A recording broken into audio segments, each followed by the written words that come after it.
Good day, members of the Malaysian Dutch Business Council and guests and friends of the MDBC community.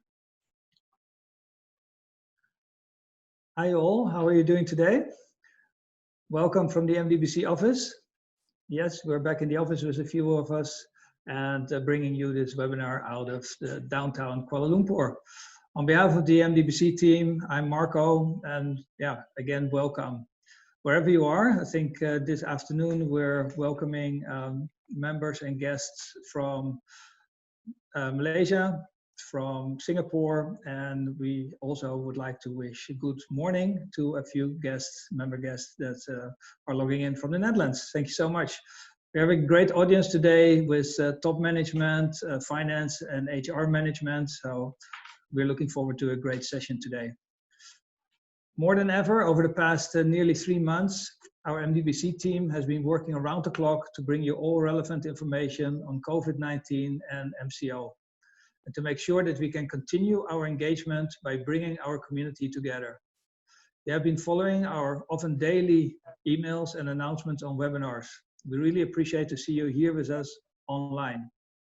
This week, we have moved from the conditional movement control order to the recovery MCO. And each day, an increasing number of people going back to their office, as you can also see by the traffic jams that are coming up again. And therefore, we're having 2 sessions of our MDBC Human Resources Forum 2020 this week. Last Tuesday, we did a safe restart, and today on employment matters.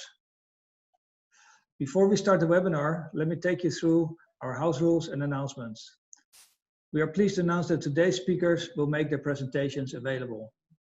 Your mics and video cam are switched off throughout the session to avoid any disruptions. Questions can be asked via the Q&A box. Please not through the chat box, but through Q&A. We intend to invite you live into the session to ask your question. At the right time, during the Q&A, you will receive a cue to unmute and engage directly with the speakers. So please be on standby then. While we miss our live interaction, altogether, we will make the most out of this online engagement by getting you, our audience, involved through the polls and through the Q&A. Okay, so please make this a very engaging session. As with all our current events, it's great to be able to pool resources and experience out of the MDBC membership community, and this applies to today's session as well. Our moderator is Koen van Gerp, the founder and director of TalentSquare, a recruitment service provider. With a master's degree in human resource management, Koen brings with him nearly 20 years of experience in executive search and corporate recruitment. As an executive search consultant, he has gained extensive experience in hiring managers for clients across all industries. Hi Koen, welcome today. How are you doing? Hi Marco, all good. Thank you. Thank you for the introduction. Great to have you here. All right, and of course, Koen is also part of the MDBC board of directors. It's great to have this experience in our board and present here today as a moderator. All right, today, Koen, we'll be dealing with not one of the most positive topics, but necessary at this moment in time. And to take the bull by the horns at the start of this session and to gauge the situation that our audience finds themselves in. Shall we invite the audience on their current status of employment-related cost-cutting measures and retrenchment exercises? Adeline, can we have the first poll, please? All right, ladies and gentlemen, two questions for you. Please, your response will be fully anonymous and confidential. Yeah, we would like to gauge where you are at this moment in time with regard to employment-related cost-cutting measures now or in the next 6 months, and the same for retrenchment exercises. All right, how are we doing with the response?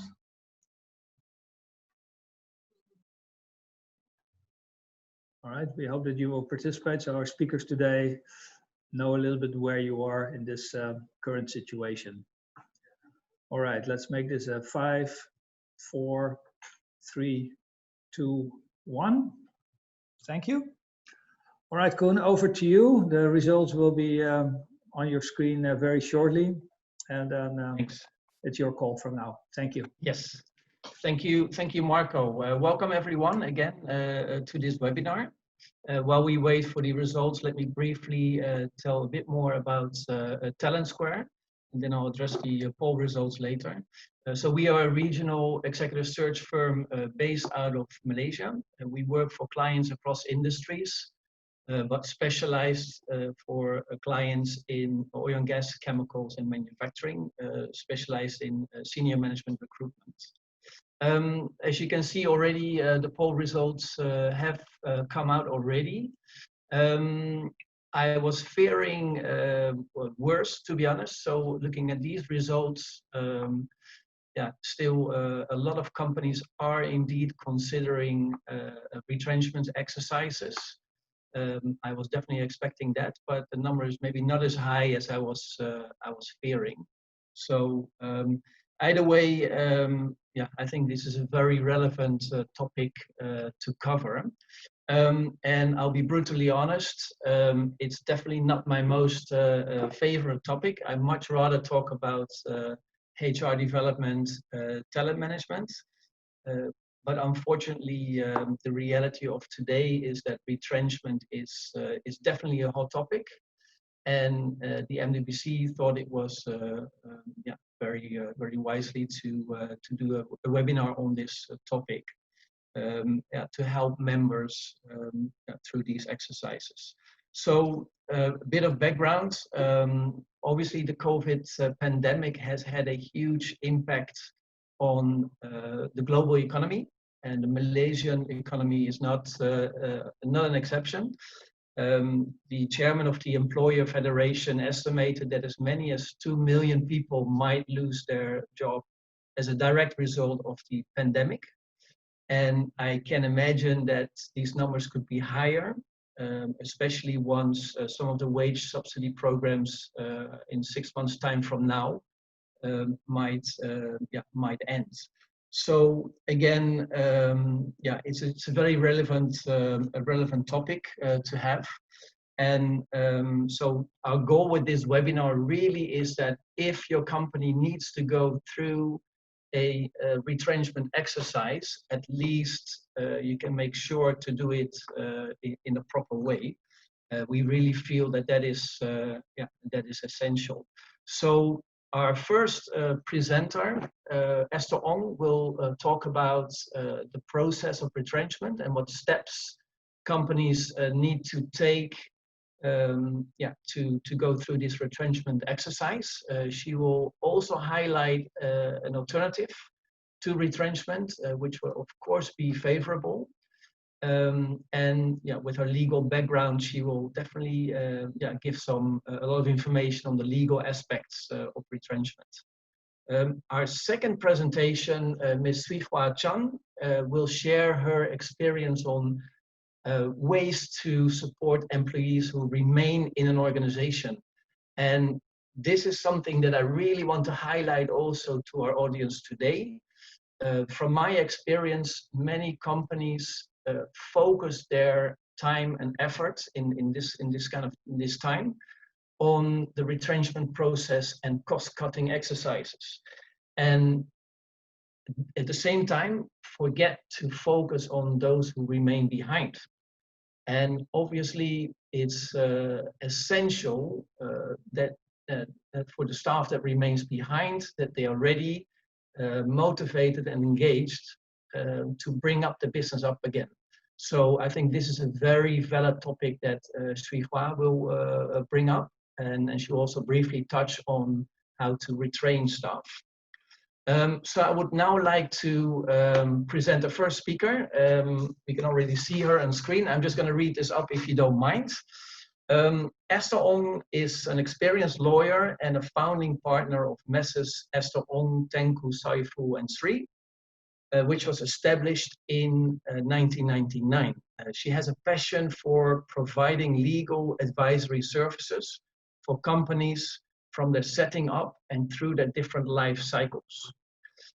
So before I give you the floor, Esther, again, please know that these slides will be available after the presentation, so you don't need to take screenshots. Everything is available, and at the end, like Marco mentioned, there will be plenty of time for Q&A. So please ask your questions in the Q&A box, and we will address them later. Esther, over to you.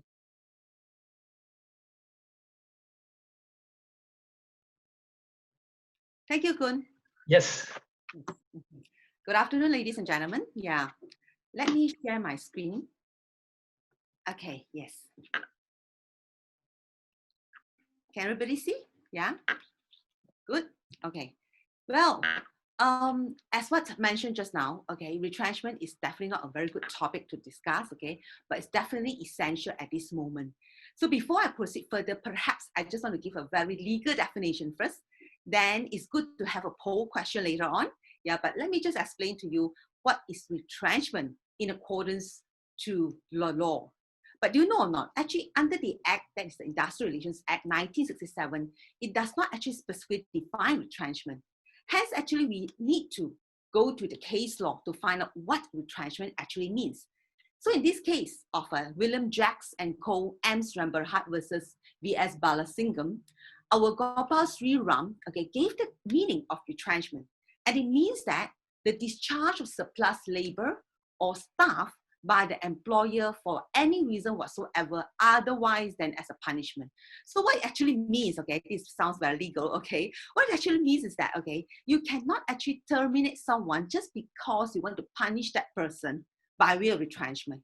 So retrenchment purely means that there's a discharge of surplus labor. That means there's too many laborers, or that your business are not doing well and you need to actually downsize your company. So that is in essence the meaning of retrenchment.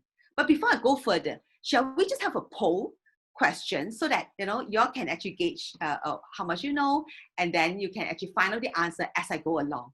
Yeah, so y'all can actually do this poll question first.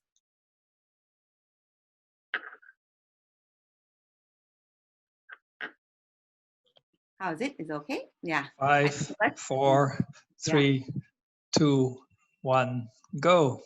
Okay. Let me see the answer. Yeah. Okay. 50. Wow. Exactly 50%. Wow. Okay. 50%. Okay. Well, you all can get the answer as I go along. I want you all to find out the answer yourself. Okay. Let me just go through the slide and then you see whether the answer is correct or not. Okay. Now, definitely it is the employer's prerogative to actually retrench somebody. Okay, right? But, okay, you need to fulfill 4 criteria. That's why the answer just now, okay, the answer is supposed to be no. You don't have to get any consent, okay, from the labor department for you to retrench. However, you need to fulfill these 4 criteria. Okay, so now you get the answer, okay, right? So these are the 4 key legal principles to ensure that it is a proper retrenchment, okay, as what Kun just now said, okay, right? It is, well, definitely not someone, okay, a favorite term to use, okay, to retrench. But if there is a need, okay, you need to retrench, so we need to do it properly. Otherwise, okay, there is a penalty of up to 10,000 ringgit by the Ministry of Human Resources, okay? MOHR will actually penalize up to 10,000 ringgit for failure to comply certain regulations. So these are the 4 key principles that you need to consider before you retrench any staff, yeah? So first is the redundancy and closure of business. I will actually elaborate further. Okay, compliance of CCIH, retrenchment benefits, and also to know that industrial court is still a forum for the employees to challenge, okay, the retrenchment. And in Malaysia, okay, the industrial court is always pro-employee, yeah? Always remember that. So we come to the first principle, redundancy. What is redundancy? Okay, redundancy actually means that, okay, these are the 5 reasons as to why or give you the reason to retrench an employee. First thing first is that the business in which employee was employed no longer exists. That means perhaps just say you want to close down your company. Okay, you know that tourism is something that you foresee for the next 2-3 years. You do not want to engage further in this business. It no longer exists. So that will give rise for you to give you the reason for you to actually retrench your staff, okay? Second is that where the employee was contracted to work, okay, no longer exists. The business in which the employee was contracted to work no longer exists, okay? Then that's also give rise for you to actually retrench. And thirdly, okay, the requirement of the work for the particular employee no longer exists. That also give rise for you to actually retrench. And fourthly, there's a reduction in profit. That means you really suffer huge loss and you cannot sustain your business, hence you need to retrench. The reduction in profit will give a good reason for you to retrench. And fifthly, is that where there's surplus of labor. That means you do not need so many X number of staff, hence you need to retrench, okay? So these are the 5 reasons as to why, okay, and as to how and when you can actually retrench, yeah? Now, the second principle just now I mentioned is the CCIH, okay? So this is the criteria, okay, that you need to actually comply, okay? The retrenchment must be carried out in accordance to this code of ethics, yeah? So first thing first, okay, you must make sure that, okay, you must limit your recruitment. You cannot on one hand to say that, okay, your business is down, you want to actually retrench, but on the other hand, you are recruiting people, okay? Just now remember the definition given by Gopal Sri Ram is that, okay, you are not going to punish someone. Just say you do not like someone and you would like to actually terminate someone. Okay, right? You actually use a retrenchment to retrench someone, but on the other hand, you actually want to recruit somebody you like.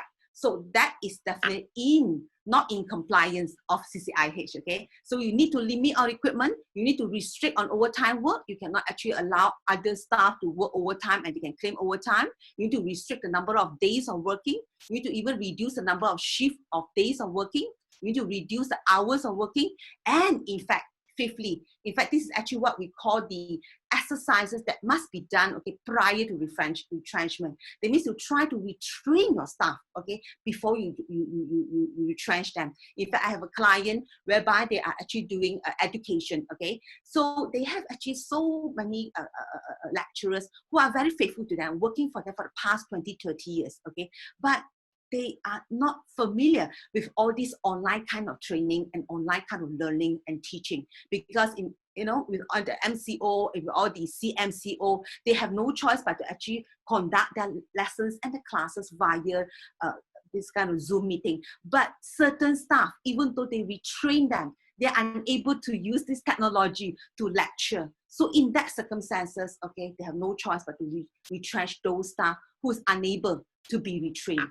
Can you see that, right? So that means these are the exercises that the employer must undertake before the employer can actually retrench. They must do these kind of things. Okay, retrain them, reduce number of hours before you can actually retrench your staff. And also, this part also is very important, okay, about this principle of LIFO, last in, first out. Okay, that means as to who to retrench, you have to follow this principle very strictly. You cannot, okay, retrench those old staff just because the salary is high, therefore you want to retrench those people first. No, you got to follow this principle. That means the last in, first out. Those perhaps just say an admin staff who just join in, okay, that salary may be, you know, much lower, just say 2,000 a month, okay, that you have to retrench first because they are the last in, got to be first out. Can you see not right? So you have to actually follow this principle of LIFO. You got to actually give early warning. In fact, you have to introduce certain kind of schemes like this, a mutual separation scheme, okay, whereby you got to talk to them. Is there a way where, okay, they can work at a reduced hour, or instead of working a full day, they work half day, then offer them half pay. So these are the things that you must introduce. You have to do this, what I call it, retrenchment exercises before you retrench. Otherwise, as I said just now, right now, there will be some kind of penalty imposed by MOHR.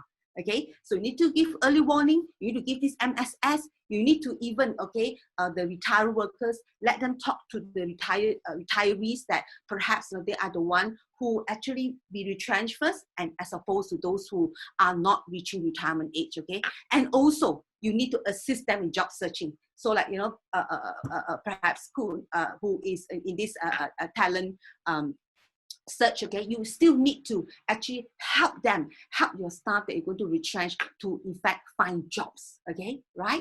And then also, of course, you need to also spread it out. You cannot like retrench it, you know, in immediate effect. But try your level best, okay, to spread the termination over a longer period of time, okay? And also, we cannot announce it without you filing an actual form to MOHR. And that is very important.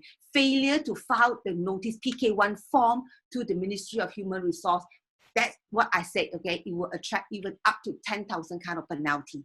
So these are the things that you have to adhere very strictly, okay? And also you need to establish quick and very objective selection criteria as to how and in what circumstances you are going to retrench, okay? In terms of the ability, in terms of the experience, in terms of the qualification, in terms of the status, okay? In terms of whether non-citizens, I must say that, okay, right, the principle is that the foreigners need to be retrenched first as opposed to local. You need to keep your local first, okay? To say you have some expat working for you, in fact, it will be the expat that has to be retrenched first as opposed to local staff, yeah?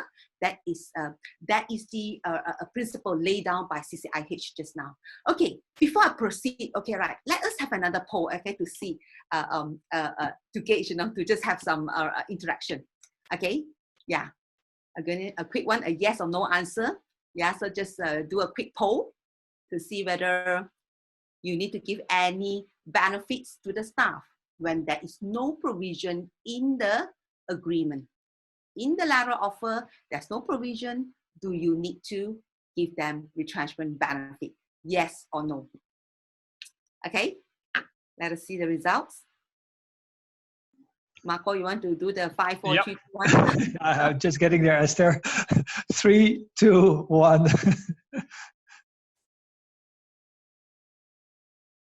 Okay. Wow. Answer 65, 35. Okay. Well, this one I can tell you the answer. Okay. Yeah. I'm afraid that, okay, if there's no provision in the letter offer that retrenchment benefits are available, the answer is actually no. Okay. There will be no provision whatsoever for the retrenchment benefit. Okay. Right. That's why the third principle is here. Okay, where the company is in a financial position to afford to do so, can you see or not? The court just encourage the company to give the retrenchment benefits. Otherwise, actually, the company has no obligation to give any source of retrenchment benefits to the staff. Yeah, well, it is not a good news for the staff. Yeah, it just say you are not protected under Employment Act. That means, okay, what's the meaning of protected under Employment Act? Means that your salary is below 2,000. Yes, you're protected under Employment Act.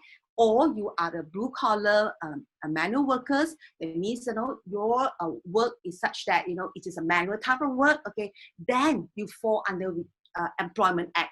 Those workers, you are actually entitled to retrenchment benefits. But for those employees whereby your salary is more than 2,000, you are not protected under Employment Act. And if your letter offer doesn't have any clause to give you retrenchment benefits, I'm sorry to say that, well, there is no retrenchment benefits that the company ought to give it to you. Can you see not in this case, James Lin He Ming, okay, the court merely just suggests to the company that if you're in a financial position to do so, yes, please give.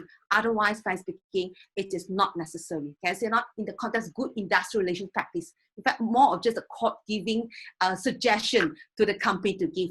Otherwise, okay, there's no legal obligation for the employer to give any kind of retrenchment benefit, okay? So, you see, in fact, if you look at it, you know, the quantum compensation not necessarily be a full measure, okay? Yeah, but of course, okay, the company has to have a bona fide a reason to give to retrench, okay? That means just now I said, right, not the company really suffer loss in reduction in profit and all that, okay? It has to be bona fide. Bona fide means a genuine a case where the company really have no choice but to retrench. Once the company has established that, okay, then the company does not need to give any retrenchment benefit. But in this case, can you see, you know, I highlighted in purple, okay, why the court actually imposed 1.5 salary of a back week of this a month salary to the employee, because they failed to give notice, right? Just now I said, okay, the compliance of the rules and regulations are very important. If you fail to give notice, the court, yes, penalize you, okay, by giving a 1.5 month salary for each year of service to the employee, but no back wages, but, okay, provide some benefits. Why in this case there's some benefits? Because some of the employees fall under Employment Act. Okay, that means they are protected under Employment Act, their salary is below 2,000. But those above 2,000, they do not enjoy any benefits. But because the company in this case, they failed to give notice, therefore the court ordered them to pay 1.5 months of salary. Okay, so that's why the employer out there, okay, if you are employer, make sure you follow strictly, okay, the regulations. Okay, you need to give 1 month of notice before you can retrench. Okay, now this is the chart, okay, for those employee fall under the Employment Act. That's how I said, right, below 2,000 and the manual worker, yes, you will be able to get this kind of retrenchment benefit. Okay, clear cut, okay, from the statute, less than 2 years, 10 days of wages, okay, 2 years or more, 15 days, 5 years or more, 20 years, 20 days wages for every year of service, okay? This is clear cut.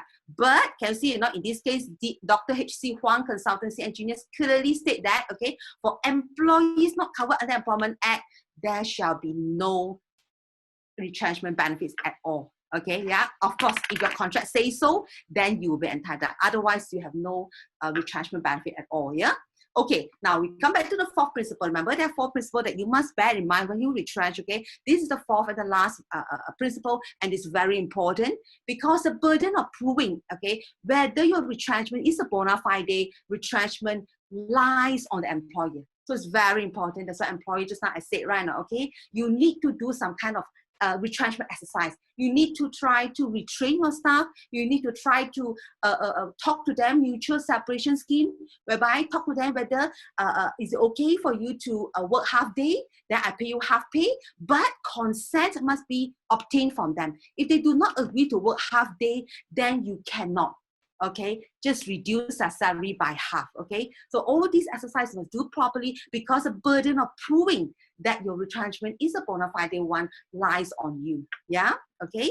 Then of course, okay, so these are the things, as I said, I put it down very clearly. These are the steps, okay. You must inform, okay, the Labour Office of the retrenchment in PK form. Very important, as I said. Failure to give this notice, a penalty of 10,000, very clear cut, okay. And it must take place 30 days before the actual retrenchment, which means if you just say you want to retrench, just say by end of the month, by 30th of June. Do you know not you can't do so because now it's already. Today is already 11, right? Today is already 11th of June, okay? You have to give 1 month notice. So say today you want to retrench, okay? You have to give 1 month notice. Only on the 12th, the retrenchment can take effect.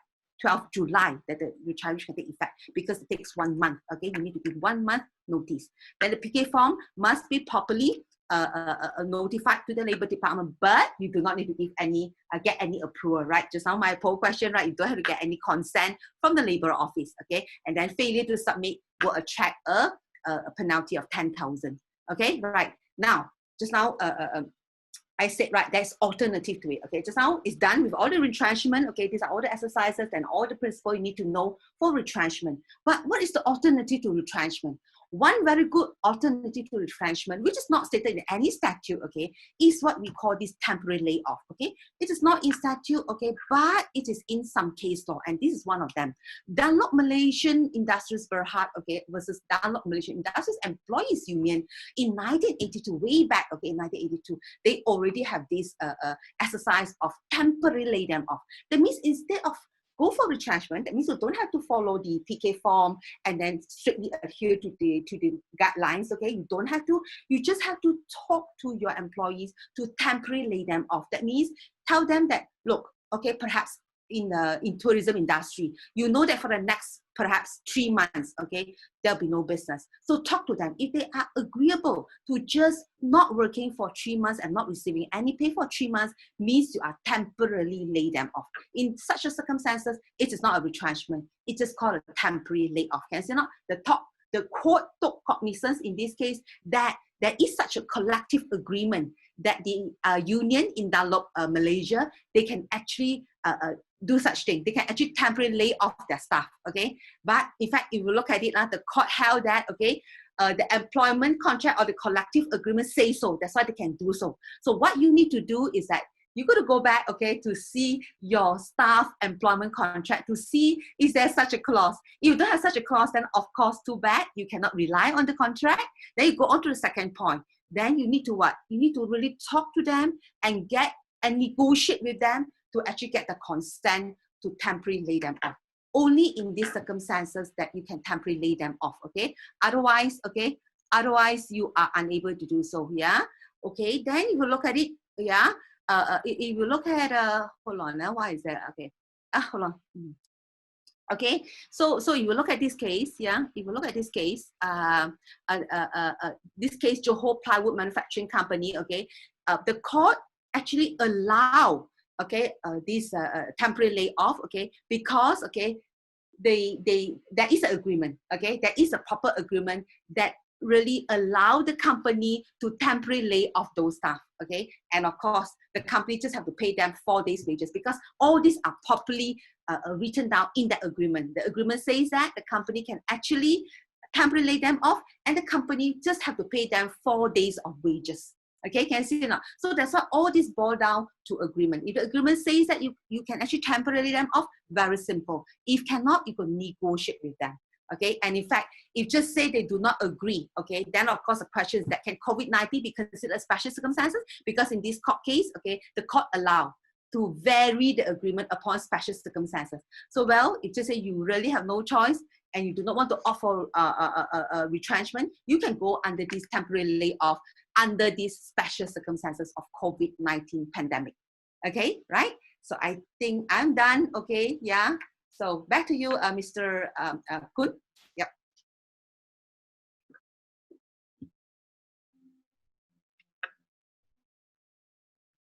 Kun, please unmute yourself. Good afternoon.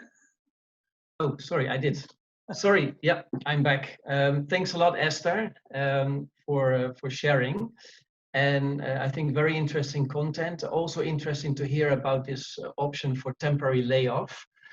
I think that would definitely be, especially in this case, because this COVID pandemic is something really temporarily. So I think that could be a very good solution. Now, I just want to move on to the second speaker. So I'm just going to read this up again, Sree. So Chainz is the director and principal consultant of Chainz Consulting, a human resources and training consulting company, which she co-founded in 2016. Sree is a seasoned HR practitioner with a wealth of experience in all aspects of human resource management, and she's a certified coach and trainer. So Sree, over to you. Thank you, Kun. And thank you to MDBC for this opportunity to be speaking to everyone.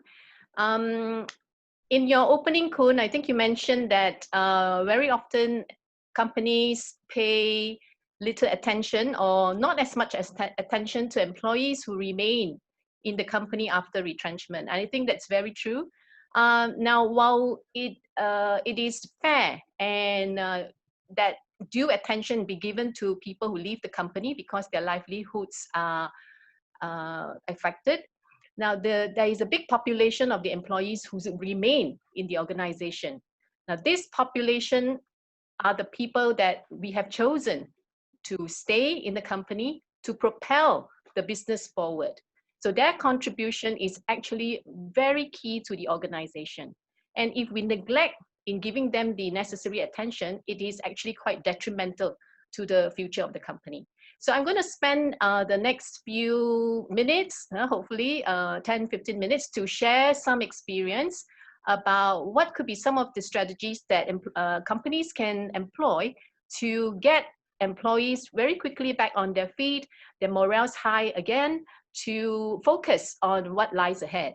So very quickly, my background, my name is Sree, and Chainz Consulting is a company that I started in 2016 with my business partner. We provide HR consulting, training, and coaching services. Now, before I started Chainz Consulting, I was in the corporate HR role for 20-something years. So I still remember in the last 3 years that I was in a corporate HR role, I was in a regional role in Singapore. Within the 2.5 years that I was there, I had to do 3 restructuring exercises. And it's only not like affecting just the country, but the entire region. So much as it was traumatic for people who were affected, it was quite traumatic for me as well, you know, as a person who was carrying them out. So hopefully in the next 10-15 minutes, I share with you the experience that I have found to be useful, and hopefully it helps all of you as well. Now, before I begin, perhaps I would like to ask your opinion about what strategies you think you would employ to support employees who remain after retrenchments, if you had a choice. As what would be your key priorities? I think Adeline has a poll coming up. Adeline? Right. So the question, ladies and gentlemen, is asking you, what would be your top 3 priorities in supporting employees who remain in the company after a retrenchment exercise? So there's no right or wrong answer. It's just to get a sense of what you consider to be your top 3 priorities. So please go ahead and choose your top 3 priorities.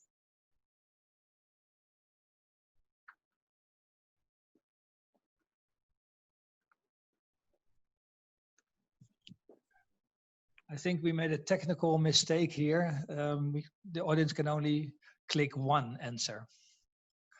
So it's not going to be your top 3. Apologies for that. It will be top 1, but we're going to take it out for a moment.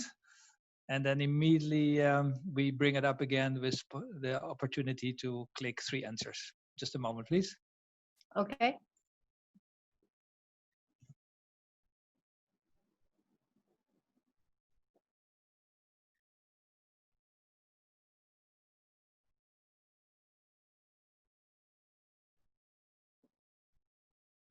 Right, I think let's proceed while we are waiting for the poll to come up again.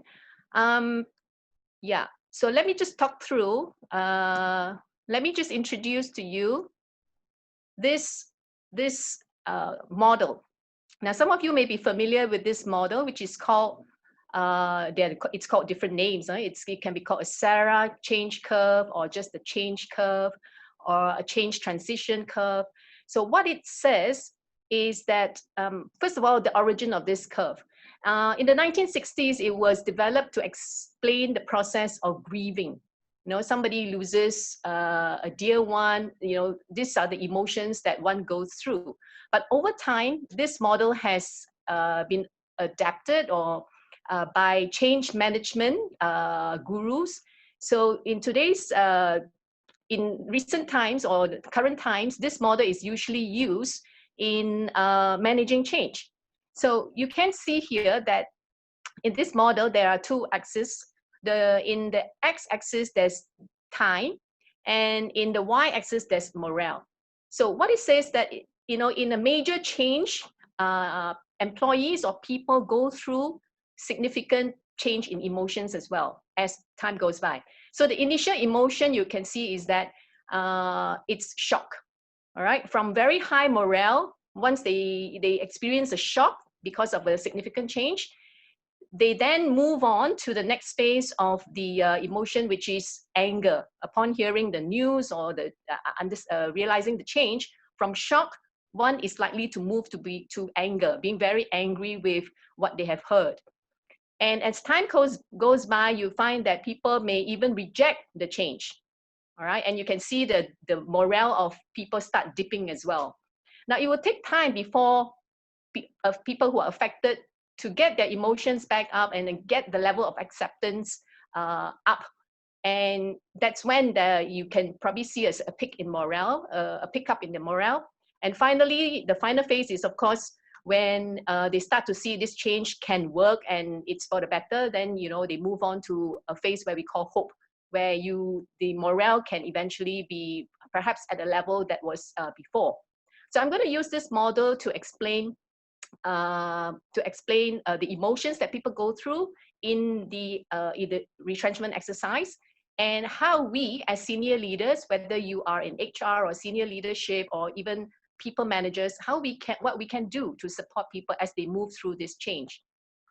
Now, in the initial phase where you see people will feel shocked. Should we do the poll now? Yeah, sure. Yeah, okay, coming up. So we can choose 3, right, Marco? I hope so this time. Yeah. Okay, so ladies and gentlemen, please choose your top 3 priorities.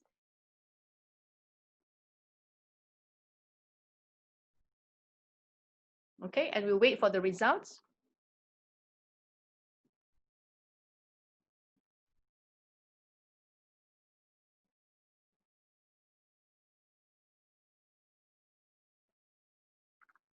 Five, 4, 3, 2, 1. This one takes a bit longer time to read, I think, but Okay. okay, we've got 75% now, so 5, 4, 3, 2, and 1. Submit, thank you. Thank you. Great. Very good. So we can see the top choice or the top priority of the audience today is clear and honest communication. That's 73%, which is very true. And to have a clear business plan for the future, yes, absolutely, 70%. Now, there's no right or wrong answer, as I say, you know, so all these are good strategies to be using in supporting employees. It's just about the timeliness and the timing of these strategies, when to use what. So hopefully as I go along, maybe, you know, it I can share with you when would be a good time to use what. But again, it depends on your organization. You know better what strategies would be more useful at what time. Right, so back to what I was talking about, which is the first phase of, so as soon as people hear an announcement like, you know, the company has to undergo a retrenchment exercise, you will tend to get people feeling shocked. And what that means is that, you know, they could be in denial, can't believe that something like that is going to be it's going to happen. People could be feeling lost, don't know what's happening, fear that they might be next. This is very true. So if they hear that a friend is affected, it's going to be retrenched, and they're not hearing anything about themselves, it's very natural that they're going to fear that they could be the next one. And you will find that there's going to be a lot of rumors and gossips going on. So whether it's in the pantry, canteen, you know, cubicles, people will be speculating and talking about what's going on. Now, so all this tends to happen if there's no clear and honest communication. So you said it right, ladies and gentlemen, clear and honest communication is absolutely important. So how we can support the organization is to keep people abreast on your company financial situation and mitigating measures even prior to a retrenchment exercise. So what we're trying to do is to reduce the shock to the organization with an announcement like that. So if employees can see that this could be an eventuality, then it's the tendency of the shock impact may be reduced, okay? So in your communication, as a run-up to your final retrenchment exercise, keep people informed about how your business is doing. If it's not doing well, let them know.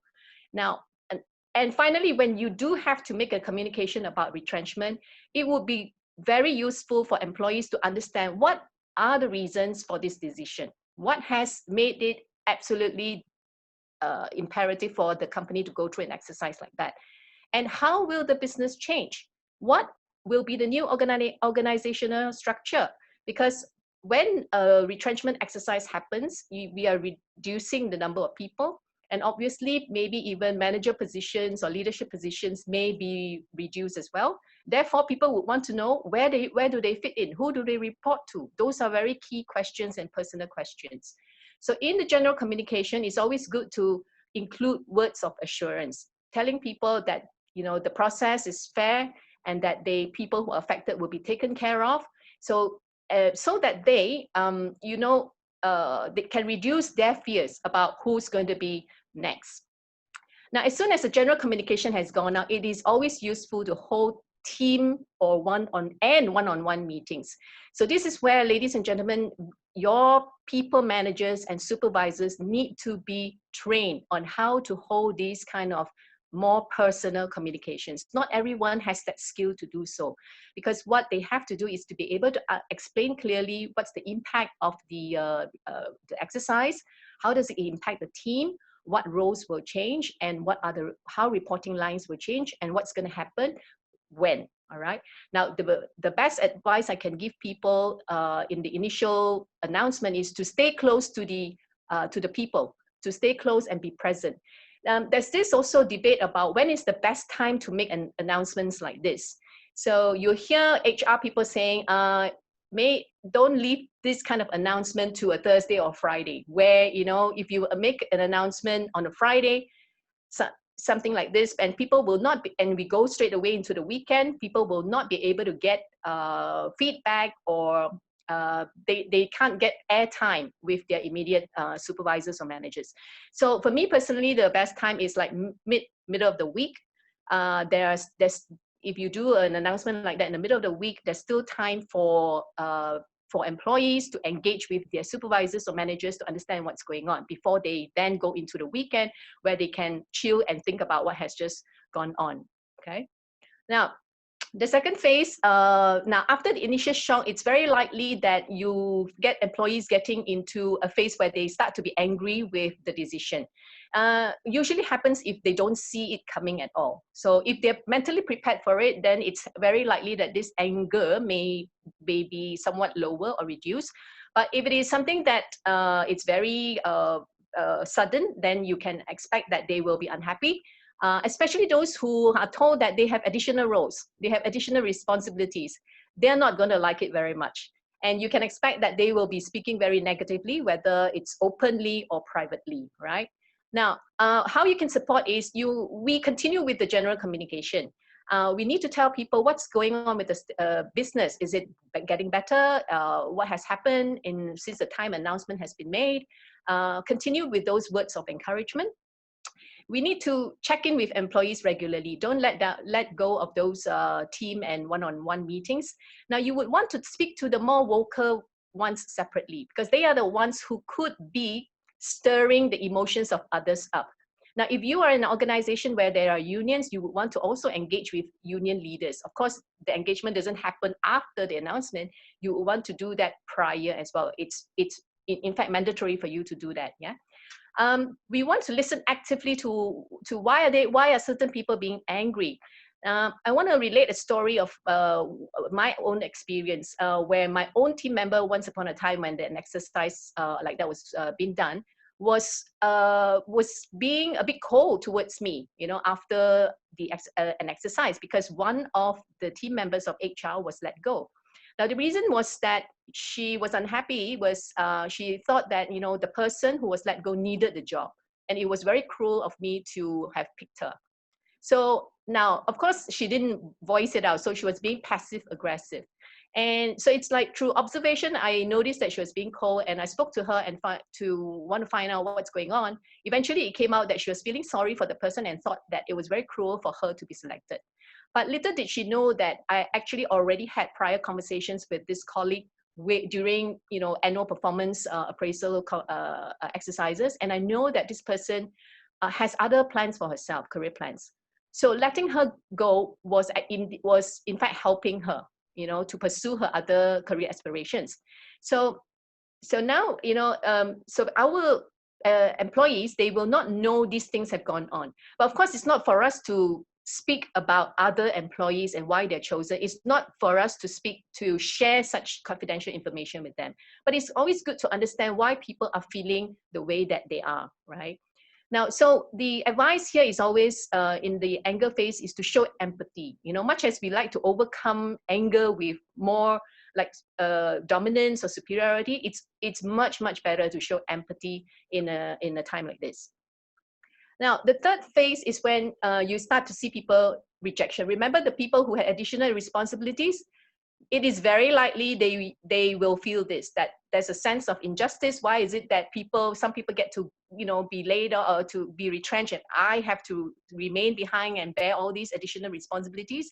And they start to find fault with other people. And you may even get a situation where employees either refuse to do the work, or you start to see the performance slipping, or you start to see discipline slipping as well, meaning absenteeism problem comes in, they challenge your authority, that might happen. Now, what you want to do is to be very clear with what their new job description is. Sometimes people have this sense of rejection is because they're not clear about what they're supposed to do. And so it would be useful for managers to be very clear about what they're supposed to do and what the new processes are.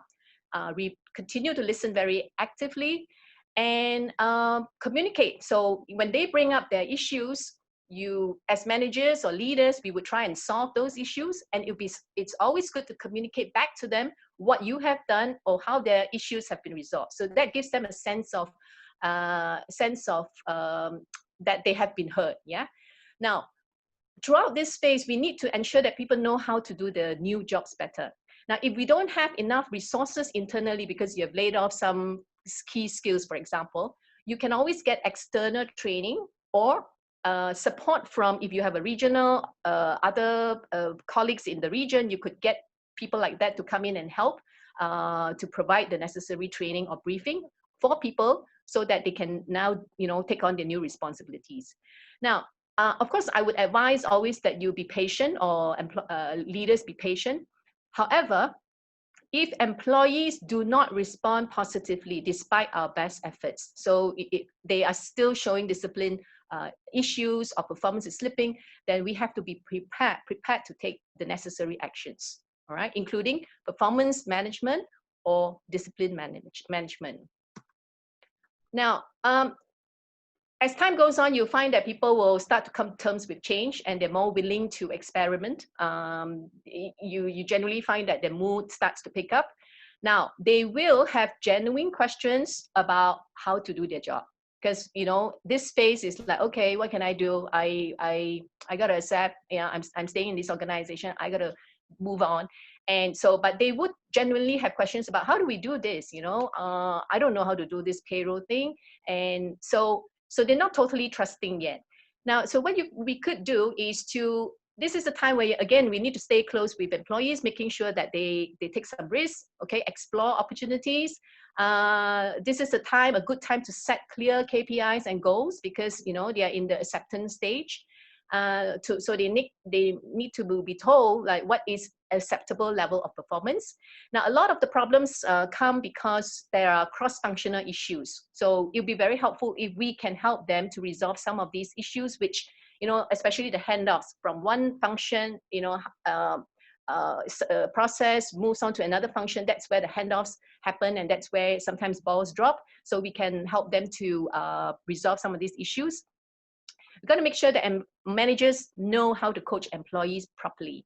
And I mean properly, because a lot of managers think they coach when in actual fact, they are telling people what to do. So we have to be very mindful that our managers have that skill. Now, and of course, the communication, which you have rightly said is one of your top priorities, has to continue throughout. Now, finally, when we get to that hope stage, and I usually, I get a question, how long does it take to get people up to this stage? Now, it really depends on how much change that your employees have gone through, through the years. So if your organization is one that keeps changing, it's very likely that that people will pick up, the morale will pick up very quickly to the point of to the hope stage. Now, if it's so at this stage, you'll find that people are more energized, and they're gonna accept that this is the new reality, and perhaps even see some benefits out of it. Now, then the questions will pop. Okay, I've got new responsibilities, Mr. Boss or Miss Boss. Now, what does it mean in terms of compensation? Do I get more money for doing this? Do I get a promotion? Do I get a title? Do I get those benefits? So be prepared to answer those questions. Now, what I would recommend is that at this point, it's good to implement some appreciation initiatives, like to reward new behaviors or new achievements. It's also good to hold these team bonding events more regularly, but continue with your general communication. Now, people need to learn new skills. Esther mentioned just now, we have to help people to get new skills. Very often after retrenchment, people get new jobs. They need to be taught new skills. And even before you take on a retrenchment exercise, we have to help people to get new skills so as to try and fit them into new roles. So it's very important that we do things like retraining and upskilling. So finally, this point is very important. Make sure all vacancies that you have, the opportunities are advertised internally. All right, you have to make these opportunities available to people within the organization before you start getting people from the outside. Now, be mindful that retrenched positions are not filled too quickly. Now, I've come across a case where a person has been retrenched, and the story or the message was the position was redundant, therefore the person was retrenched. But weeks, very soon, I'm talking about less than a month later, the organization advertised that position lock, stock, barrel. That means exactly the same as it was for the person who was holding it. All right. Now that is a recipe for disaster. So obviously the person picked it up, saw that advertisement, and made a big deal out of it. Took that ad, it was his ammunition to lodge a complaint that he was actually unfairly dismissed. All right, and so it was a retrench. It was not a real retrenchment per se. So we have to be really mindful about filling these positions too quickly. So having said that, ladies and gentlemen, in summary, I would say that before we take on a retrenchment exercise, as senior leaders, as HR people, we need to be very clear about how the business will be organized and how it will operate after retrenchment. We need to have in mind what the org structure is going to be, because our jobs is to provide clarity to people who remain within the organization, because they are looking to us as leaders for direction. Now, you have said it, and I echo the thought, communication is key. And communication has to be open, honest, and regular, right? The minute they don't hear from us, that's when they're going to start wondering what's going on. Now, we as senior leaders may not do everything ourselves. We are not going to be able to engage with everyone ourselves, and therefore it's imperative that we ensure our people managers are equipped with the skills to handle that Sarah curve that I was talking about. And finally, ladies and gentlemen, empathy goes a long, long way in this road to recovery. All right. So I hope that my short sharing helps the thinking process. I'm happy to take questions, and over to you, Kun. Thanks a lot, Sree. A very good insight. We straight want to move into Q&A. We're a bit over time, so there's a few questions that came up already. First one from Jorg van Gaal. So Jorg, if you can, we will unmute you, and if you can briefly explain who you are and just ask your question. And please, I don't know who you want to ask, maybe Esther or Sree. Thanks. Hi, yes, hello everybody. My name is Jorg van Gaal. I work for a company called Sam Media, and luckily we are actually not in a position that we have to retrench people, but it's still interesting to learn more about that. And actually, as any organization, you might have economical times, more challenging economical times where these things might be necessary. So my question to Esther is actually, you talked about foreign workers, that they have to be retrenched first. And I was wondering how strict that is, because you see my question, like I can think of a situation where you would like to do differently and actually keep the most valuable employees rather than the ones that came in last. Okay, to answer your question, okay, yes, the LIFO principle, and also where foreigners need to be retrenched first, is actually a guidelines. It's not mandatory, but case laws have actually stated that, okay, the judge actually adhere to these guidelines. So what can be done, okay, in order to depart from these guidelines is that you must be able to justify it.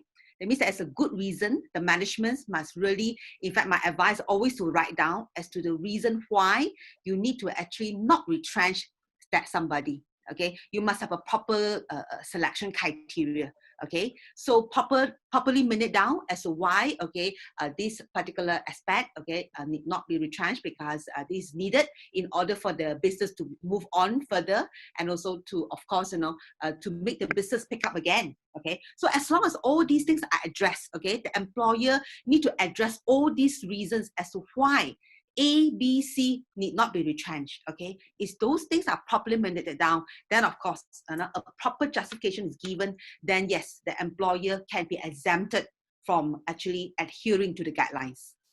Yep. Mm. Yeah, very good. Okay, thanks a lot, Esther. There was another question from Carla Den Hollander. I'm not sure, Carla, whether you're based in Malaysia or the Netherlands, but the answer of this question might depend where you are. But if we can please give Carla the floor. Thank you, Koen. Well, I'm working in the Netherlands, but our office is in Malaysia, so related to. Yeah. Well, my question is, we are just collecting information regarding retrenchment, etc. In case that we have to go through a retrenchment process, and after a while, the business is recovering, allowed to rehire retrenched employees. So, is there a period that we have to take in mind for rehiring or not? Okay, good question. Okay, in fact, once a staff is retrenched, okay, that person is actually free to get other employment. Yes, of course, if just say immediately your vacancy is available, your business picked up, yes, by all means, okay, rehire them. Okay, there's no rule or law in Malaysia to say that, oh, you must actually wait for a certain period of time before you can rehire them. By all means, rehire them. But of course, if just say the employee have already gotten another employment, then of course, okay, we got to respect the person whether or not, okay, the person wants to be rehired by you. Can you see that? The whole idea of retrenchment is that to be able to give the employee the free hand to go out and quickly get another job. That's the whole reason. But just say your company is able to rehire them back, you know, during a short span of time, by all means. There's no time frame that need to be observed. Yeah, very good. Thanks, thanks, Esther. Thanks. It's a very good question also from Ben Chong. If we can give Ben the floor. Yeah, I'm from Silver Street. My question is about the non-compete clause. After the retrenchment, are these non-compete clause still apply to the employee? You mean non-competition clause? Did I hear you correctly? Yes. Yeah, of course. You see, all the clauses in the employment contract need to be observed, but of course also depend how you have worded it. If you say you don't word it in such a way that, you know, it also applies after they have left the employment, then of course they may argue that, oh, I'm not liable. That's why it's always good to make sure your employment contract or letter offer is properly drafted. If just say if there's no clause to say that, you know, it binds them even after they have left the company, then of course they can challenge that I do not need to observe that non-competition clause. But it is applicable or enforced, you know, that's the problem, you know, that's what we see. Because like, for example, certain non-compete clause, like, yeah, you cannot join your competitors, and probably there's a compensation you need to pay back to the company. But are those applicable, like 3 years terms or that? Exactly. You see, generally speaking, okay, right, a good competition clause will stipulate, you know, even the person is no longer in the employment, okay, for the next 3 years or 4 years, will stipulate very clearly the duration. So if that duration is clearly stated in the agreement, then of course it has to be observed, even though the person is retrenched as opposed to termination. Right, but of course, I'm saying that it just there's no such term. The duration is not stated. That's where sometimes the employee may challenge. You said no, there's no duration, so I can immediately not observe that clause. You get me? Yeah. So that's why it's good to make sure the clause is properly drafted. But if not, then why not just make sure do a supplementary letter offer immediately? That means to get the person to sign before the person departs from your company. Thank you. Yeah, very good. There's one other question from an anonymous attendee, so I'm just going to read this up. If an employee refuses reduced working hours or pay, is that a valid argument to retrench that person? I guess, Esther, that's yours as well.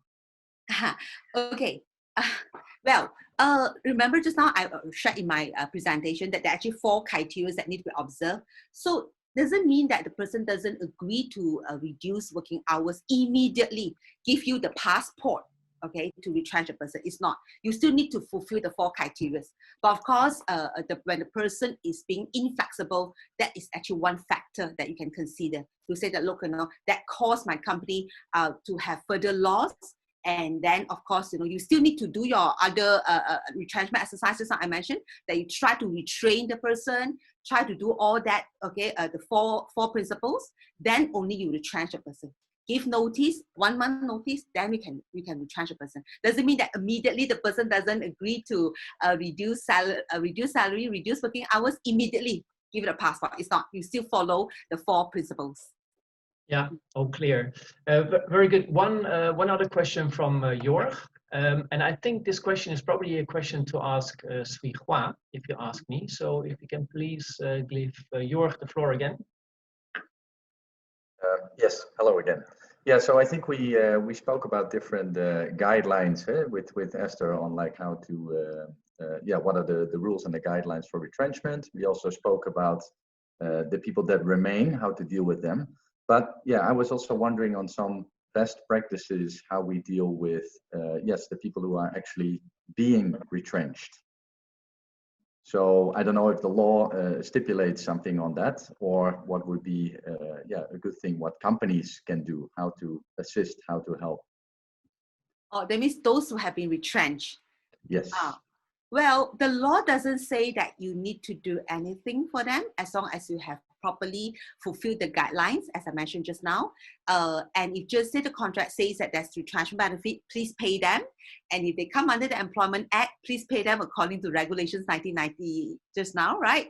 But okay, if just say you want to do extra for them, of course, by all means, the law doesn't stipulate. Perhaps Sree can help, to make sure that those retrenched, there's something for them as well to guide them, to help them, to get employment. I'm not sure. Yeah, I think there are companies that offer these kind of services, outplacement services specifically to companies that are going through a retrenchment exercise. So what they do is that they provide assistance to employees to write their CVs, to improve their CVs, and then provide them tips on how to interview properly, and also connect them to organizations in their network that could have suitable vacancies. So these are companies that offer outplacement service for a fee. And I'm aware, and Kun can jump in here, that there are companies who may want to do this on a complimentary basis, perhaps. Not maybe complimentary, but to be able to provide the support. Kun, what's your? Yeah, definitely. There are specialized agencies that can help with outplacement services, and I want to highlight again the importance of this as well, and specifically also related to employer branding and future recruitment. If you do your retrenchment in the wrong way, if you screw it up in nice English, this is going to bite you back in the future. And the war for talent is going to come back, I can guarantee you. So it's essential also to manage this outplacement in a proper way. And even some people that you may have to retrench now might be candidates that you want to rehire again in the future. And I think this COVID pandemic thing, I guess the good news about this is that it's sudden, it's abrupt, and I think in the end just temporarily. So in a year time from now, we're going to be back where we were before, and there's going to be a war for talent. And if you messed up your retrenchment process, that's then going to bite you back. So I think it's really essential as well. Otherwise, I think we've answered I think most of the questions. Mark, I'm not sure if I missed anything. If there's any other questions that we want to bring up. Okay, Koen, thank you. I think there was one more question by Martijn, which was already partly answered by Esther, but might be useful for all of the audience on this question. Martijn, would you be able to unmute and converse with the panel, please? Martijn, maybe we lost Martijn. Sorry, I got a double mute on my headset as well. Sorry. My question was related to the comment on whether there are specific retrenchment benefits mentioned in the contract or not. I've not seen that myself, so I was wondering how is that different than, for example, paying somebody their contractual notice period, for example. Is that on top of that, or how does that work? Okay, very good question. Yeah, let me say, right, retrenchment and the contractual notice are two different things. Okay, I'm sure the contractual notice always appears in the letter offer, right? Usually that means when you want to terminate someone, you will give 3 months notice, following which you will give 3 months salary in lieu of notice, remember? Yeah, those are not retrenchment benefits.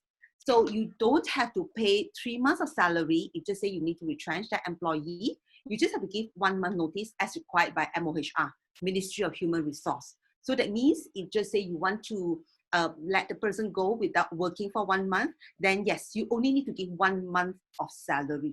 Okay, even though the letter offer says that you need to give 3 months of notice before we terminate. Okay, so that's termination. So termination and retrenchment are totally 2 different things. So you don't have to observe that contractual notice, so to speak, benefits or the notice. Yeah, you don't have to pay the 3 months or the 2 months, just 1 month as required by MOHR. Yeah. Okay. Yeah, Yep. clear. I hope that answers your question, Martijn. Yes, it does. Okay, great. Good to hear. I think we went through all the questions pretty much.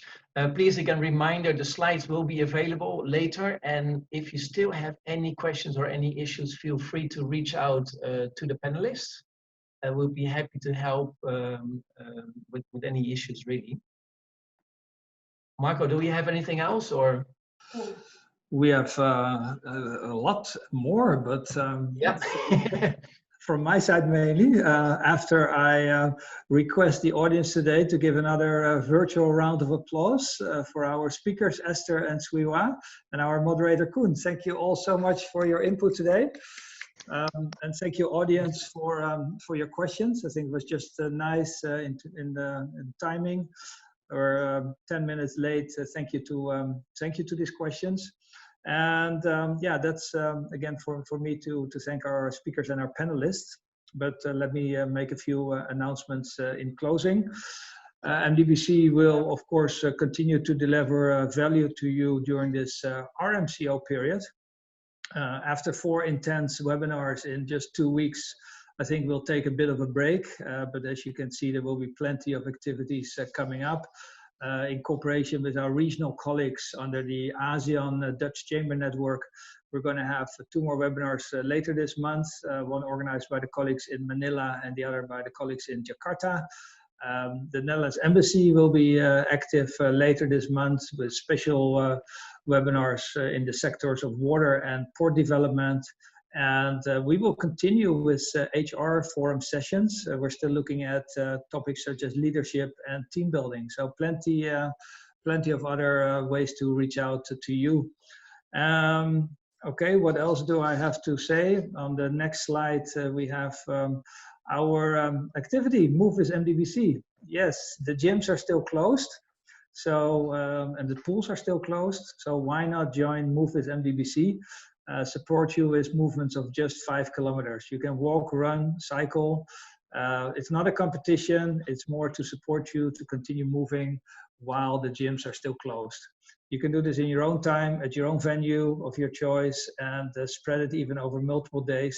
Scan the QR code from the slide and do join us with Move with MDBC during this period. All right, and then especially for this audience of management and HR practitioners, allow us a short promo for our MDBC student internship program. Under normal circumstances, MDBC coordinates the placement of more than 100 Dutch students a year for internships in Malaysia with our member companies. Of course, at this moment, travel into Malaysia is not possible, but we're looking into opportunities for the September intake after the RMCO, either live or for starters with a remote internship. So especially for companies that have research projects going on that can be undertaken from the Netherlands, this can be a unique opportunity to either continue with our program or start joining the program. So do please contact our colleague Yolanda on more information on the internship program and what you can do with us in September. All right, finally, MDBC thanks our premium partners for their very strong support. It's especially important during a year like this. And yes, under the current circumstances, we can still welcome with open arms more advertisers, sponsors and partners. So yeah, if there's any opportunity for cooperation, please contact us.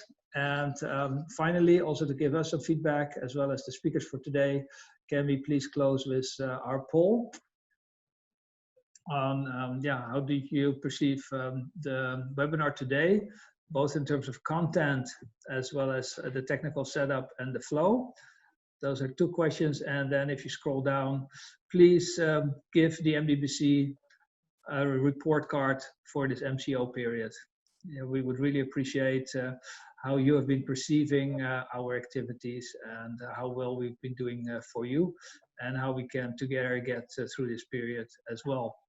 In the next few days, you will receive a follow-up email from us on this webinar, and the presentations will be uploaded on our library on the website. It's full of very valuable resources, not just, of course, from the webinars from the last couple of weeks, but everything from the last few years. Very valuable. So go to the information area in our website to look for the library. All right, did everybody answer? Because if people still didn't answer, then we cannot close this webinar. So ladies and gentlemen, 5, 4, 3, 2, 1. All right, thank you so much. And that's it for today. Back to work in KL, in Singapore, and in the Netherlands even. Have a good day. Thanks, everyone. Thank you all. Thank you. Thank you, Koen. Thank you, Sree. Thank you, Esther. And thank you to my own team, Adeline, behind the directing of the webinar next to me in the office. All right. Thank you all. See you. Bye.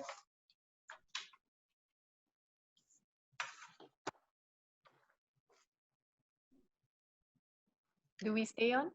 Still here. We're saying goodbye to all catch you guys later. Bye. And we can close shop. Thank you. Close shop. Bye-bye. Thank you. Bye.